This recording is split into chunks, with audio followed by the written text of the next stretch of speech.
पर्याय और गुण द्रव्य के बिना नहीं होते और कभी भी होते नहीं। द्रव्य ही है भाव, इसलिए द्रव्य ही भाव है ऐसा कहकर वो कह रहे। भाव माने सत्ता, इसलिए द्रव्य सत्ता है स्वयं। अभी तक सत्ता द्रव्य से कथन भिन्न है और कथनचित अभिन्न है।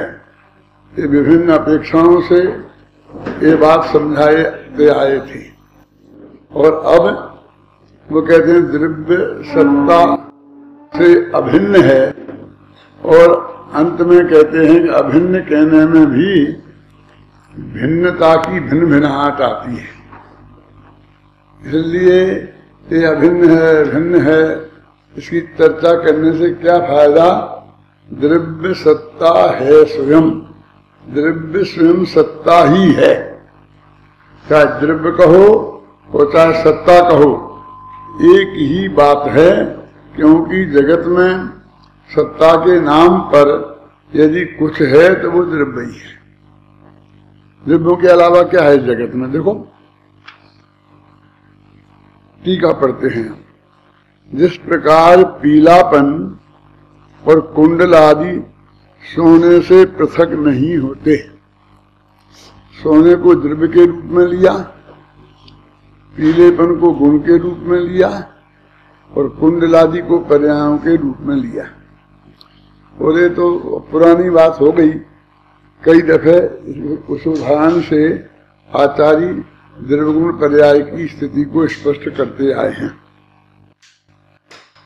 माने जो आकार की अपेक्षा पर्याय को पकड़ते हैं। कुंडलादि जब कहते हैं ना, तो वहां पर वो आकार पकड़ना है, जिसे अपन प्रदेश शब्दों के विकार को व्यंजन पर्याय कहते हैं अथवा द्रव्य पर्याय कहते हैं वो। और रूप रस गंध स्पर्श ये गुण है ना। वैसे अब सफेद तो एक जैसे सुनो रंग नाम का एक गुण है, काला पीला सफेद, ये तो उसकी पर्याय है।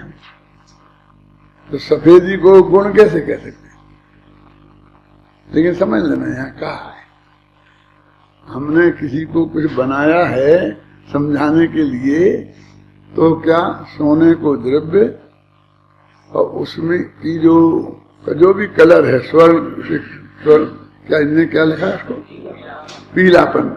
अब पीला है जो भी स्वर्ण रंग की चीज समझ लो ना, वो जो रंग आप जानते हो सोने के रंग को, वो जो है वो गुण है, वो कुंडल आदि है, वो पर्याय हैं। लेकिन सोना अलग और वो पीलापन अलग, इन दोनों को अलग कर दो तो वे अलग नहीं हो सकता।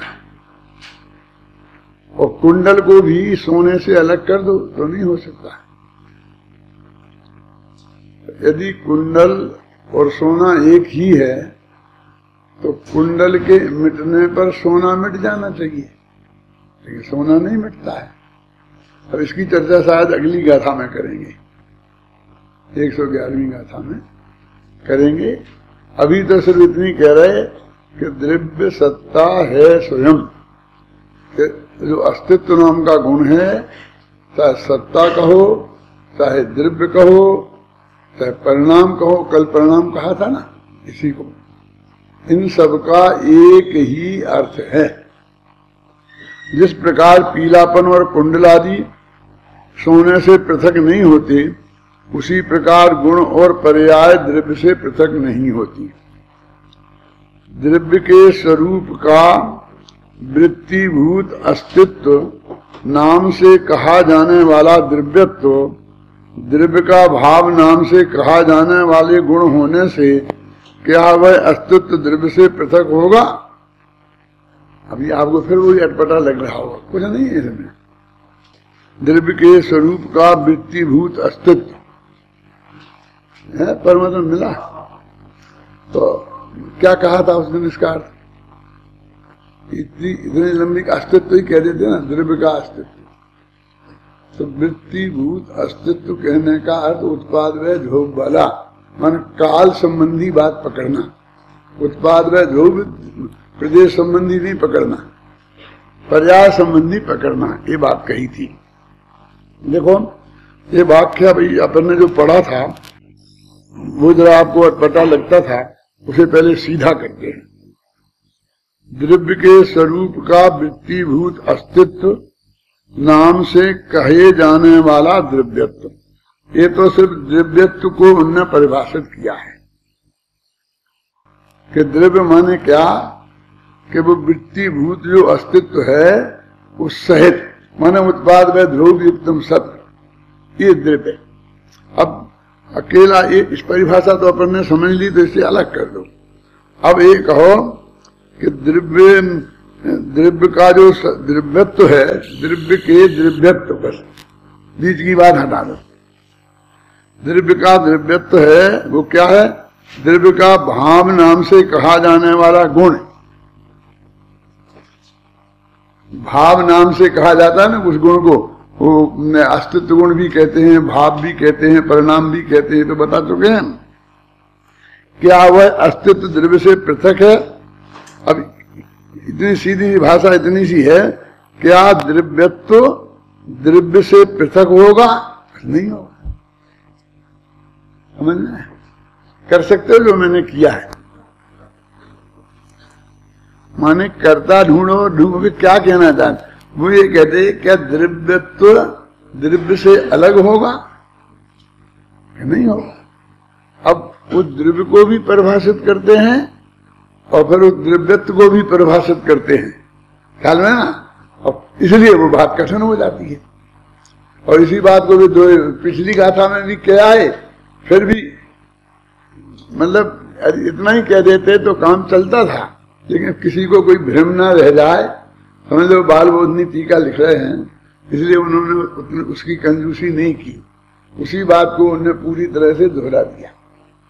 क्या द्रव्य का द्रव्यत्व क्या द्रव्य से पृथक होगा? अब द्रव्यत्व माने अस्तित्व, तो द्रव्य का अस्तित्व क्या द्रव्य से पृथक होगा? मैं हूं, ये जो मैं है और हूं है, तो हूं क्या मैं से पृथक होगा? क्या मैं हूं तो मैं और हूं समझ गए ना। अब इस भाषा में तो आप जानते हैं कि यदि हमको जरूरत नहीं होती है जगह पद में, तो हम हूं कह करके ही प्रयोग कर देते हैं। हम मैं नहीं लिखते हैं तो अभी सारे लोग मैं उसके साथ में अपने आप समझ लेते हैं। क्या समझ लेते हैं कि नहीं कि मैं हूं, मैंने मैं के साथ अस्तित्व जुड़ा हुआ ही है, द्रव्य के साथ उसका अस्तित्व जुड़ा हुआ ही है। जिस प्रकार अब मैं पढ़ता हूं उसी को द्वारा, जिस प्रकार पीलापन और कुंडलादि सोने से पृथक नहीं होते, उसी प्रकार गुण और पर्याय द्रव्य से पृथक नहीं होती। वो छोटी छोटी छोटी बातें हैं जिन पर हमारा ध्यान हो तो बहुत अच्छी तरीके से सब बात स्पष्ट हो सकती है ना। क्या कहते हो? जिस प्रकार पीलापन और कुंडल आदि सोने से पृथक नहीं होते, अभी तो बहुत स्पष्ट है कि भाई जब सोना खरीदेंगे तो उसमें पीलापन तो आएगा ही और उसमें कोई ना कोई आकार भी आएगा ही, है ना। कुंडल का जो भी जिस आकार पर हम मोहित होंगे और जो हम आकार चाहेंगे वो आकार भी आएगा। उसी प्रकार गुण और पर्याय द्रव्य से पृथक नहीं होती। द्रव्य के स्वरूप का वृत्तिभूत अस्तित्व नाम से कहा जाने वाला द्रव्यत्व, कहते द्रव्य का द्रव्यत्व क्या है, अस्तित्व क्या है कि जिसको वृत्ति वाला गुण उत्पाद व ध्रुवयुक्तम सत वाला वो लेना। द्रव्य का भाव नाम से कहा जाने वाला गुण, और द्रव्य का वो भाव नाम से गुण को द्रव्य का भाव कहते हैं। क्या है द्रव्य को क्या कहते हैं? वृत्तिभूत अस्तित्व को द्रव्य कहते हैं और गुण को भाव कहते हैं। कहा जाने वाला गुण होने से क्या वह अस्तित्व द्रव्य से पृथक होगा? नहीं होगा। तो फिर द्रव्य स्वयं ही सत्ता क्यों ना हो? फिर कहते बार बार ऐसा भेद करने से क्या फायदा कि द्रव्य और सत्ता एक ही है, द्रव्य में सत्ता रहती है, द्रव्य की सत्ता है, सत्ता गुण है और द्रव्य गुणी है, इस तरह की बातें करने से क्या फायदा है? द्रव्य सत्ता है स्वयं, द्रव्य स्वयं सत्ता है, इतना ही पर्याप्त है। इस गाथा में सोने का उदाहरण देकर यह समझाया गया है कि सत्ता गुण और सत्य द्रव्य में अनन्य ही है, अन्य अन्य नहीं। टिप्पणी भी छोटी है। विगत गाथा में गुण गुणी में अनेकत्व का निषेध कर एकता स्थापित की है। विगत गाथा माने 110वीं गाथा। अब वो यहाँ पर 110 ऊपर लिख दिया ना, तो इसलिए उसका नाम विगत गाथा हो गया। इसके जरा ऊपर लिखते तो वो विगत नहीं होती। कल बताया था ना एक नंबर डालने का मतलब, मैंने ऐसा ही नहीं है, वो नंबर वहां डाला गया है, बुद्धि पूर्वक डाला गया है और उसका कोई अर्थ है। विगत गाथा में गुणगुणी में अनेकत्व का निषेध कर एकता स्थापित की है। और अब इस गाथा में यह बताते हैं कि द्रव्य के सत उत्पाद और असत उत्पाद में कोई विरोध नहीं है। इस गाथा की टीका बहुत लंबी है, लेकिन इसमें भी कुछ नहीं है। मैं समझा देता हूं अभी 2 मिनट में। क्या देखो क्या कह रहे हैं? सद उत्पाद और असद उत्पाद क्या है? भाई एक ही उत्पाद हुआ तो उसे सत का उत्पाद कहेंगे, असत का उत्पाद नहीं। माने वो अभी सोना था ना, तो उस सोने का कुंडल था, अब कड़ा बना दिया। समझ नहीं ना? कुंडल कान में पहना जाता है, कड़ा हाथ में पहना जाता है, ऐसा ही है ना। तो कुंडल का कड़ा बना दिया। तो ये कह रहे कि जो कड़ा बना वो सत का उत्पाद है कि असत का उत्पाद है? क्या मतलब? प्रश्न क्या है? कहते हैं कि वो कड़ा पहले था या नहीं, द्रव्य दृष्टि से विचार करो तो वो सोना था कुंडल में, और वो ही कड़े रूप, पहले सोने रूप था, वो ही सुनी पहले कुंडल रूप था, और वो ही सोना अब कड़े रूप हो गया है। समझ गए ना? इसलिए सत का उत्पाद है। और कहते कड़ा था ही नहीं, और वो सोना वो था कुंडल, तो उसका नाश हुआ और इसका उत्पाद हुआ, तो असत का उत्पाद हुआ। ये सारा वही है कि ईश्वर ने जगत को बनाया तो सामग्री थी कि नहीं थी, वो यही है ना। बनाया माने क्या? बनाए के 2 अर्थ होते हैं। अपने आता ना कौन सा, वो कौन सी 76वीं गाथा क्या वो है? प्रवृत्ति निर्वृत्ति प्राप्त विकार और निर्वृत्ति के काम दुनिया में 3 प्रकार के होते हैं। कि एक तो हम बनाए, जैसे किसान गेहूं को पैदा करता है तो उसने 4 दाने डाले थे और 100 दाने बनाए, तो 96 तो नए पैदा किए, ऐसा कहते हैं। यानी वो रचनात्मक काम हुआ, वो देश के लिए असली काम है, क्योंकि देश को गेहूं की जरूरत है और उसने नए पैदा किए। अब वो गेहूं वैसे ही तो खाए नहीं जाते हैं, तो इसने कंपनी ने जाकर उसकी डबल रोटी बनाई। क्या वो गेहूं था, उसमें कुछ नहीं डाला, बस उसी को पीस के पानी डाल के फिर उसे सेक दिया, तो वो अग्नि में सेका तो पानी को निकल गया। अब क्या बचा? अकेला वो गेहूं। तो डबल रोटी में क्या है? अकेला वो गेहूं ही है ना। तो तुमने किया क्या? तो वो जो गेहूं 10 रुपया किलो तुम लाए थे, इस 100 रुपये किलो क्यों बिस्किट बेचने लग गए? मैंने एक दिन बताया था बहुत दिन पहले कि फिरोजाबाद में एक पंच कल्याणक हुआ था। जब ये बड़ी मूर्ति देखी आपने फिरोजाबाद में, तो वो नहीं थी वहां। उसके पहले जो मंदिर बना उसमें जो मूर्ति है बड़ी माने होगी 5-6 फुट की, 4 फुट की, 4.5 फुट की, संगमरमर की, सफेद, उस मूर्ति का पंच कल्याणक था। हमें अशोकनगर में था, तब हम लोग वहां से वहां आए थे। वो एक तो वहां परिषद का अधिवेशन था। तो मैं जानता हूं तुमने सुना है, फिर भी वो दो आदमी ने भी नहीं सुना हो तो उन्हें सुनना चाहिए हो, क्योंकि बहुत जरूरी है वो। तो उन्होंने एक राजेंद्र कुमार उसके अध्यक्ष बने थे नए। पहले साहू जी थे, साहू जी मिटे थे और वो बने थे राजेंद्र कुमार, वे भी उद्योगपति थे कोई। तो उनने अपना जो भाषण दिया था, उस भाषण में क्या बात आई थी कि जैनियों के बच्चों को अब बिजनेस नहीं करना चाहिए। तो क्या नौकरी करना चाहिए कि नहीं? नौकरी भी नहीं करना चाहिए, उन्होंने कहा उद्योग लगाना चाहिए। क्या?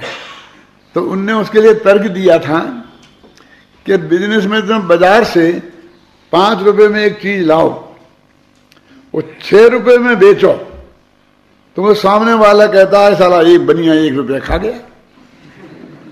जबकि हमको वहां लाने में, पूंजी लगाने में, दुकान का किराया देने में बहुत हिस्सा चला जाएगा ना।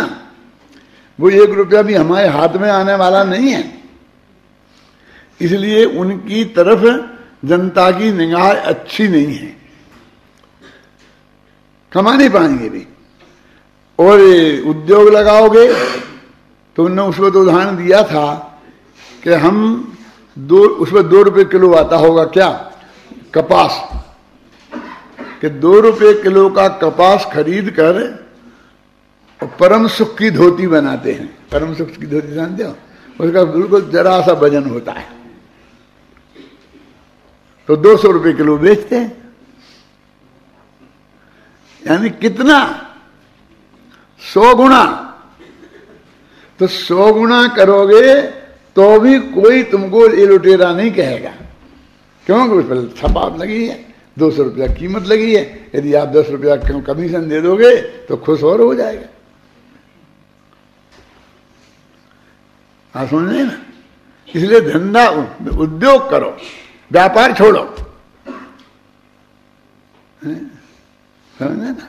ऐसे ही देखिए डॉक्टर है, उसकी फीस लेता है सीधी डायरेक्ट कि तुम ना 400 रुपये जमा कराओ फिर हमारे पास आना, जो बात होगी, नहीं तो बात ही नहीं होगी तुमसे। आप सुने ना? अब वो फ्री में देखे और दवाई, फिर दवाई दे रहे और उसके 1000 ले ले रहे, तो वो इनडायरेक्ट बोलते हैं उसे। वो इनडायरेक्ट जो लगता है उसका इसको पता नहीं चलता। दूसरे से टैक्स में भी ऐसा होता है, एक डायरेक्ट टैक्स, एक इनडायरेक्ट टैक्स। ये क्या? इनकम टैक्स, सेल टैक्स सीधा तुमसे लेते हैं कि तुमने 100 रुपये का माल खरीदा तो 10 रुपये सेल टैक्स के दे दो। तुमने इतनी इनकम करी तो इसका इतना % हमें दे दो। अपन को नगद अपने हाथ से देना पड़ता है, बहुत तकलीफ होती है। अब ये क्या करते हैं कि वहां जब निकले वो कारखाने में से, उन्हीं से 100 रुपये के माल के 200 आप खुद ले ले में, वो 300 का कह दे, 300 की सिक्का लग के बाजार में आए। वो गवर्नमेंट ने 200 खा गए उसमें टैक्स में। अब उन्होंने देखा 300 का है, 300 में मिला है। हमें नहीं दिखता कि गवर्नमेंट ने टैक्स लिया है, तो उसे बोलते हैं इनडायरेक्ट टैक्स। तो अपन क्या समझते, गरीबों पे कोई टैक्स नहीं है, ना सेल टैक्स है, ना इनकम टैक्स है, ना वे टैक्स नहीं है अभी तक गरीब। लेकिन वो जो इनडायरेक्ट टैक्स लग रहा है हर चीज पे, वो तो उस गरीब पे भी लग रहा है ना। वो गरीब यही कहता है मुझे कोई टैक्स नहीं लगता है, लेकिन ऐसे लग जाता है ना। तो ऐसे ही वस्तु के स्वरूप में भी ये सब बातें हैं, गहराई से उसमें समझने की बात। तो वो सोना अभी था ना, अपना सोना क्या हुआ था, कुंडल था और कड़ा बन गया। अब उसको 2 दृष्टिकोण हैं देखने के, कि ये पहले था वो ही बन गया है कि पहले नहीं था वो बना है। तो उन दोनों दृष्टिकोणों का नाम क्या है? एक द्रव्य दृष्टि, एक पर्याय दृष्टि। ये द्रव्य की तरफ से देखेंगे तो था वो ही बना है, तो कोई गजब नहीं हुआ है, उसमें क्या है।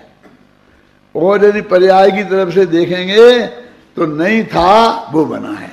अब इसका नाम है असत का उत्पाद और उसका नाम है सत का उत्पाद। और इतनी बात इस गाथा में बताई है, समझ में आ गई हो तो काम खत्म। अब इसको न्याय की भाषा में अमृतचंद्राचार्य ने किस तरह प्रस्तुत किया है, अब उस पर अपन को मेहनत करनी है। जिसकी समझ में आ जाए बढ़िया, नहीं आए तो बढ़िया। नहीं आए माने सुविधा विद्यार्थियों को नहीं, बाकी जो 70-80 वर्ष के श्रोता हैं उनके लिए। वैसे देना तो उनको लिए भी नहीं सही है। जब मुझे नहीं मिली सुविधा तो तुम्हें क्यों मिला है? मैंने भी तो उसे मेहनत करी है ना उसमें। देखो पढ़ते हैं कहा अब कौन सी है 100। हाँ, अब इसी को बात को विशेष दृढ़ समझाते हैं, है ना। वो तथाई होगा ऊपर देखा ना, तथाई माने द्रव्य की तरफ से देखोगे तो उस द्रव्य का तो कभी अभाव होता ही नहीं, तो असत का उत्पाद का सवाल ही खड़ा नहीं होता। इसमें क्या होता है कि हमको लगता है जैसे कि कुंडल का नाश हुआ ना, तो कहते कुंडल ही का नाश हो गया, ऐसा लगता है हमें बहुत। लेकिन जब नाश मास में कुछ नहीं हुआ है, बस उसका आकार बदला है, और सोना तुम्हारे ही पास है। तो जो आकार पर मुग्ध हैं, समझिए ना, जिनकी दृष्टि आकार पर है, वो तो हाय राम दुनिया भर का हल्ला गुल्ला करते हैं। जिनकी दृष्टि आकार पे नहीं है, द्रव्य पर है, उन्हें कुछ नहीं होता। अब देखो इसमें तो आपको ऐसा नहीं लगेगा कि सोने में कहाँ होता, हम तो ऐसा कभी देखा नहीं। अब इसी को लो साहब, अपन मनुष्य पर्याय से मर के देव पर्याय में गए, क्यों? तो क्या हुआ बोलो? सत का उत्पाद हुआ कि असत का उत्पाद हुआ? देव पर्याय नहीं थी, वो पैदा हुई, मनुष्य पर्याय गई, और कि जीव तो वही का वही है। जो जीव द्रव्य मनुष्य पर्याय रूप में था, वही मनुष्य पर्याय रूप से व्यय होकर द्रव्य पर्याय के रूप, उसमें देव पर्याय के रूप में उत्पन्न हो गया है। मालूम, अभी कुछ दिन पहले अपने यहाँ ये बात आई थी कि द्रव्य तो उत्पन्न नहीं होता है और पर्याय उत्पन्न होती है, कहा था, वो समझाया था मैंने। और मैंने ये कहा था, मैंने आप लोगों को ये भी समझाया है कि पर्याय क्या उत्पन्न होती है। ये पर्याय तो ये पलट गई, इसका नाम पर्याय है, बस खत्म। जो कुछ हुआ वो तो रूमाल में ही हुआ है ना। अभी पर्याय का क्या करें, ऐसा था तो ऐसा हो गया। इसलिए पर्याय कहां पलटती है? पर्याय रूप में द्रव्य पलटता है, समझ में आया ना। और वहां उल्टा था, इसका निषेध करके। अब यहां फिर वो आ गया, क्यों? द्रव्यार्थिक नए से देख रहे हैं ना, तो कहां पलटा, कहां गया? हमारे घर में जितना सोना था उतना सोना अभी भी है, बस कदम। हमको कोई भी पलटा पलटी कुछ भी हुई नहीं है। तो ऐसा ही अपना भगवान आत्मा तो मौजूद है ना, और वो तो पर्याय पलट रही है कि नहीं साहब, पर्याय भी तो बहुत बड़ी चीज है, पर्याय भी तो पलट रही है। अरे भाई क्या चीज है वो? तुमने जो कुंडल पहने थे ना, तो वे अब बदल के कड़ा बने हैं, तो तुम चिल्ला रहे हो। लेकिन वो कुंडल भी प्रति समय बदल रहे थे, नहीं तो साल भर में पुराने कैसे हो गए? समझ में आई कि नहीं? यानी हमने मनुष्य मर के देव हो गए, सुनना, तो क्या गजब हो गया कि जब हम मनुष्य थे तो ठीक थे। अरे मनुष्य थे तब भी तुम प्रति समय बदल रहे थे, और अब भी बदले ही हो। और क्या हुआ है बोलो? वो पर्याय वाला जो नियम है वही लागू हो रहा है ना। मैंने कई दफे तुम लोगों को समझाने की कोशिश की, और समाज को भी की, कि जो हम मृत्यु है, जो समाधि मरण समझ के संदर्भ में, उसको हमको ऐसा समझ में आना चाहिए जैसे हम प्रति समय बदल रहे हैं मनुष्य में, और बालक से जवान हो गए, जवान से बुढ़े हो गए, ऐसे ही वो बदला है। कोई बड़ा काम नहीं हुआ, वो बड़ा काम होने वाला नहीं है, समझ गए ना। इसलिए कोई विकल्प की जरूरत नहीं है। हम बिल्कुल समाधि मरने के प्रति बिल्कुल सहज हो जाएं, है ना। ऐसा है। तो देखो रविन्द्रनाथ टैगोर के बारे में आता है कि भाई अपना लिख रहे थे, कभी कविता वविता जो भी लिख रहे होंगे, तो इतने में एक सामने वाला एक आदमी आया, हाथ में पिस्तौल लिए, उन्हें स्टैंड अप, खड़े हो जाइए, बंदूक ऐसे करके, खड़े हो जाओ मैं कह रहा हूं, नहीं तो मैं 1 मिनट में गोली से उड़ा दूंगा। तो उनने धीरे से ऐसा माथा ऊपर किया शांत भाव से। वो कह रहा था खड़ा होता है कि नहीं, मैं अब भी आज गोली से उड़ा दूंगा। कि जरा रुक, वो लिखने लगे लिखने लग गए। और शांति से वो अपनी कविता वविता वो पूरी करी, तो फिर वो खड़ा रहा। तो बहुत अटपटा लगा, क्योंकि ऐसा आज तक उसके साथ हुआ ही नहीं था।